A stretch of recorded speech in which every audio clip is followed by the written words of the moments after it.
yung pangdagat ko pag mag-diving ako sa dagat. Oh, ito yung orasan ko sa dagat. Tingnan ko kung katulad ba sa G-Shark. Ang G-Shark aabot lang ng 3 taon. Ito tingnan ko kung aabot ba ng 5 taon. Kasi ang G-Shark hindi naubos yung battery, yung na ano niya yung bracelet nasisira. Yung G-Shark. Oh, ito, iba na naman tong model.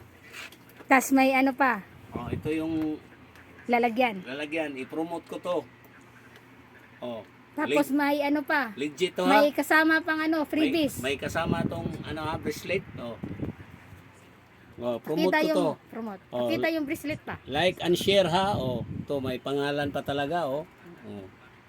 Bracelet pa, yung bracelet pa, pakita pa. Pangdagat to ha, pangdagat. Pang diving to sa akin. Yung noon, yung ginamit ko, yung G-Shark. Ngayon, Sandra. Tingnan natin aabot ba ng 3 taon. Yung G-Shark, 3 taon. O, tingin, pakita ko yung G-Shark ko. Naputol ng kwan, bracelet. Ito yung G-Shark ko. Ito sa imong kwan, sa imong kwarto. Kwa.